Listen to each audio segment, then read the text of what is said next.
Upgrades అయితే పెద్దగా ఏం చేయట్లేదు. లాస్ట్ జనరేషన్ లో మిస్టేక్ చేసిందే ఈ జనరేషన్ లో కూడా చేస్తున్నారు. చాలా మంది రీసెంట్ టైమ్స్ లో చేస్తున్న కమెంట్ మోటో ఎడ్జ్ 60 సిరీస్ గురించి వీడియో చేయమని.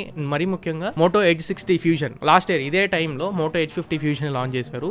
అండ్ ట్విట్టర్ లో కూడా ఇప్పుడు మోటో ఎడ్జ్ 60 ఫ్యూజన్ గురించి maximum of the leaks, insider rumours అన్ని సర్క్యులేట్ అవుతూనే ఉన్నాయి. 99% కన్ఫర్మ్ అయిపోయి యాజ్ ఇట్ ఈ స్పెసిఫికేషన్స్ వస్తుంది. 1-2 ఇంకా యాడ్ చేస్తే యాడ్ చేయొచ్చు, లేదా డౌన్గ్రేడ్ చేస్తే డౌన్గ్రేడ్ చేయొచ్చు. ప్రైస్ అయితే యాజ్ ఇట్ ఈస్ ప్రైస్ లో తీసుకొని వస్తున్నారు. మారిందల్లా 1-2 ఫీచర్స్ పెంచారు అంతే. Hi friends, welcome back to the channel. Next రాబోతున్న మొబైల్ మోటో ఎడ్జ్ 60 ఫ్యూజన్. ఈ మొబైల్ గురించి మాక్సిమం అన్ని డీటెయిల్స్ ఇప్పుడు బయటకు వచ్చేసినాయి. Even launch date and sale date కూడా వచ్చేసినాయి. ప్రతి ఒక్కటి మీకు క్లియర్ గా చెప్పేస్తా. వీడియో ఎండ్ వరకు చూడండి. Sale date and launch date కూడా చెప్తాను. అసలు ఈ మొబైల్ మీద ఎక్కువ ఎక్స్పెక్టేషన్స్ పెట్టుకోవచ్చా, అప్గ్రేడ్స్ ఏమేమి ఉన్నాయి అవన్నీ కూడా ఇప్పుడు మాట్లాడుకుందాం. ఫస్ట్ థింగ్, ఇనిషియల్ గా నాకు అనిపించింది ఒకటి బ్లండర్ అనిపించింది. వీళ్ళ last series Moto Edge 50 line up మొత్తం కూడా చాలా బాగా హిట్ అయింది. అందులో మేజర్ గా స్నాప్డ్రాగన్ ప్రాసెసర్స్ మంచి రోల్ ప్లే చేసినాయి. Example Moto Edge 50 Fusion and Moto Edge 50 Pro, వీటిలో స్నాప్డ్రాగన్ ప్రాసెసర్ తీసుకురావడం వల్ల వీళ్ళకి చాలా వరకు ప్లస్ అయింది. బట్ ఈసారి వీళ్ళు మీడియాటెక్ కి స్విచ్ అయ్యారు. ఈసారి ఇందులో ప్రాసెసర్ మీడియాటెక్ ప్రాసెసర్ రాబోతుంది. క్లియర్ గా చెప్తా. బట్ ఐకానికలీ వీళ్ళ build quality and IP ratings అసలు వీళ్ళే ఇంట్రడ్యూస్ చేశారు. ఈ 20,000 రూపాయల బడ్జెట్ లో కూడా IP68 వాటర్ రెసిస్టెన్స్ ఇవన్నీ తీసుకురావడం మోటోరోలా స్టార్ట్ చేసింది. సో వీళ్ళు ఈసారి పాలికార్బోనేట్ ఫ్రేమ్ తో తీసుకొస్తున్నారు. బిల్డ్ క్వాలిటీ అయితే సేమ్ అదే kind of average build quality ఉంటుంది. కాకపోతే IP69 కంప్లీట్ వాటర్ రెసిస్టెన్స్ వస్తుంది. 68 కాదు, IP69. స్లైట్ డిఫరెన్స్ ఇది ఒక్కటే, ఇంకా 10 పక్కకు పెట్టండి. అలానే MIL-810H military standard grade protection అయితే దీంట్లో తీసుకొని వస్తున్నారు. ఇంతకుముందు ఇది మోటో ఎడ్జ్ 50 లోనే ఉండేది. ఈసారి ఎడ్జ్ 60 ఫ్యూజన్ లో కూడా MIL-810H మిలిటరీ ప్రొటెక్షన్ ఉంది. ఇది బిల్డ్ క్వాలిటీ వరకు యావరేజ్ బిల్డ్ క్వాలిటీ, కాకపోతే water resistance and military grade standards ఉన్నాయి. ఇంకా నెక్స్ట్ మెయిన్లీ మనం మాట్లాడాల్సింది ప్రాసెసర్ గురించి. ఇందులో డైమెన్సిటీ 7400 ప్రాసెసర్ తీసుకుని వస్తున్నారు. మీడియాటెక్ రీసెంట్ గానే 4 days 5 days అవుతున్నట్లుంది. MediaTek Dimensity 7400 series processor announce చేసి 2 ప్రాసెసర్లు అనౌన్స్ చేశారు.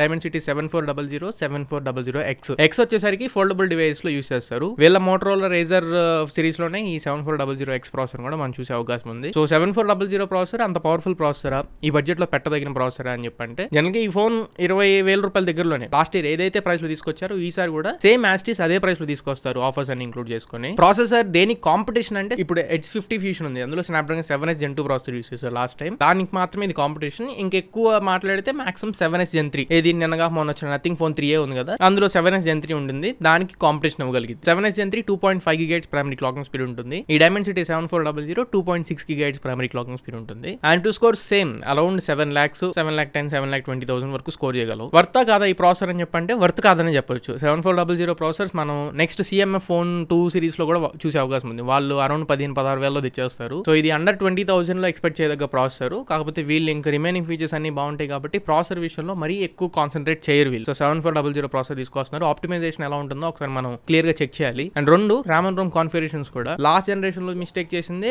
ఈ జనరేషన్ లో కూడా చేస్తున్నారు. డిఫరెన్స్ ఏముండట్లేదు. LPDDR4X RAM తో UFS 2.2 స్టోరేజ్ టైప్స్ తోనే వస్తున్నాయి. బేస్ వేరియంట్ అయినా హై అండ్ వేరియంట్ అయినా. So RAM and ROM configurations కనీసం దాంట్లోనే అప్గ్రేడ్ చూపించుంటే బాగుండేది. అప్గ్రేడ్ అయితే అక్కడేం చూపించట్లేదు. Strictly RAM and ROM configurations అయితే నాకు నచ్చలేదు. నెక్స్ట్ ఇంకా డిస్ప్లే గురించి మాట్లాడాలి. దీంట్లో డిస్ప్లే బాగుంటుంది. ఈసారి డిస్ప్లేలో కొంచెం డిఫరెన్స్ వచ్చింది. కాకపోతే 1.5 రెజల్యూషన్ లాంటివి అయితే ఏమీ లేవు. 20,000 లో టార్గెట్ చేస్తారు కాబట్టి. డిస్ప్లే వచ్చేసి 6.7 inch quad curved 120Hz refresh rate ఉండే AMOLED డిస్ప్లే తీసుకురాబోతున్నారు. ఇంతకు ముందు కర్వ్డ్ డిస్ప్లే ఓన్లీ సైడ్స్ మాత్రమే కర్వ్ ఉండేది. ఈసారి క్వాడ్ కర్వ్, సైడ్స్ తో పాటు పైన కింద కూడా స్లైట్ గా కర్వ్ ఉండిద్ది. అండ్ కర్వేచర్ ఎక్కువ మనకు కనబడదు. ఫార్మ్ ఫ్యాక్టర్ కొంచెం చేతిలో పట్టుకోవడానికి కొంచెం బెటర్ ఉంటుంది క్వాడ్ కర్వ్ డిస్ప్లే. కాకపోతే కొంచెం జాగ్రత్తగా యూస్ చేసుకోవాలి. చూడాలి ఇంకా దీంట్లో ప్యాంటోల్ వ్యాలిడేటెడ్ కలర్స్ ఉన్నాయా లేవా ఇవన్నీ ఒకసారి చెక్ చేయాలి. రైట్ నో అయితే 6.7 inch క్వాడ్ కర్వ్ డిస్ప్లే తీసుకొని వస్తున్నారు ఈసారి. 120Hz refresh rate, last time 144Hz ఉండేది. ఈసారి 120Hz కి డౌన్ గ్రేడ్ అయింది. ఫైనలీ ఇంకా మేజర్ గా అసలు ఈ ఫోన్స్ క్లిక్ అయ్యే మేజర్ USP కెమెరాస్. ఈ బడ్జెట్ లో ఈ ఫోన్స్ పర్ఫార్మ్ చేసినంతగా వేరే ఫోన్స్ ఏమి పర్ఫార్మ్ చేయవు కెమెరాస్ డిపార్ట్మెంట్స్ లో. కాకపోతే అన్ని డిపార్ట్మెంట్స్ లాగే ఈసారి కెమెరాస్ లో కూడా వీళ్ళు ఏం పెద్ద డిఫరెన్స్ ఏం చూపించట్లా. Primary camera same set of 50 megapixel primary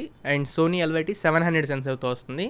last time 700C sensor, difference ఏ ఉండదు. And 13 megapixel ultra wide angle camera, దాన్నే మనం మ్యాక్రో లాగా కూడా యూస్ చేసుకోవచ్చు. లాస్ట్ జనరేషన్ కూడా అదే రిపీట్ అయింది. And front facing camera last generation లాగా ఇక్కడ కూడా 32 మెగాపిక్సెల్ ఫ్రంట్ ఫేసింగ్ కెమెరాతోనే వస్తుంది. No change. ఇంక వీడియో రికార్డింగ్ క్యాపబిలిటీస్ లో ఏమైనా డౌన్గ్రేడ్ చేస్తారేమో చూడాలి. లాస్ట్ టైం మాక్సిమం అన్ని క్యాపబిలిటీస్ ఉన్నాయి, 4K ఫ్రంట్ అండ్ బ్యాక్. ఈసారి ఏమన్నా వాటిని తీసేస్తారేమో చూడాలి. కెమెరా సెటప్ అయితే బాగుంటుంది. LYT సెన్సర్స్ యూస్ చేస్తున్నారు అండ్ మోటో ఆప్టిమైజేషన్స్ కూడా కలర్స్ బాగానే ఉంటాయి. బట్ UI లో ఏమన్నా బగ్స్ ఉంటే అవి రెక్టిఫై చేసి ఉండొచ్చు. ఒక మేజర్ డిఫరెన్స్ వల్ల బ్యాటరీ విషయంలో కనబడుతుంది. లాస్ట్ జనరేషన్ లో 5000 mAh బ్యాటరీ తీసుకొచ్చారు ఎడ్జ్ 50 ఫ్యూజన్ లో. ఈసారి 5500 mAh బ్యాటరీ తీసుకొని వస్తున్నారు. చార్జర్ అయితే మోస్ట్లీ సేమ్ అదే 68W చార్జర్ ఉండే అవకాశం ఉంది. ఫ్లైట్ 500 mAh మారుతుంది. సో ఇది ఓవరాల్ గా మోటో ఎడ్జ్ 60 ఫ్యూజన్ గురించి మాక్సిమం డీటెయిల్స్. లాంచ్ డేట్ వచ్చేసరికి April 2 లాంచ్ అవుతుంది. ఇది ఏప్రిల్ మంత్ లో నాకు తెలిసి ఇదే ఫస్ట్ ఫోన్ అయి ఉండొచ్చు. అండ్ సేల్ డేట్ వచ్చేసరికి వచ్చేసరికి ఏప్రిల్ 9వ తారీఖు నుంచి ఈ ఫోన్ సేల్కి వస్తుంది. నేను ఈ ఫోన్స్ ఆర్డర్ చేస్తా ఎట్లాను ఖచ్చితంగా రివ్యూ కూడా చేద్దాం. లాంచ్ అయిన తర్వాత కూడా మళ్ళీ వీడియోస్ చేస్తా. ఈ వీడియో 20,000 రూపాయల ప్రైస్ పాయింట్ లో ఒకవేళ మీరు మంచి మొబైల్ పర్చేస్ చేయాలి అని చెప్పని ఇప్పుడు కంగారు పడుతుంటే వెయిట్ చేయండి. లాస్ట్ మోటో H50 ఫ్యూజన్ చాలా బాగా హిట్ అయింది. ఈసారి ఈ ఫోన్ కూడా హిట్ అయిద్దో ఫట్ అయిద్దో, బట్ టైం ఉన్న వాళ్ళు అయితే వెయిట్ చేయడానికి ట్రై చేయండి. ఈ ఫీచర్స్ అన్ని చూసిన తర్వాత నాకు అనిపించింది ఏంటంటే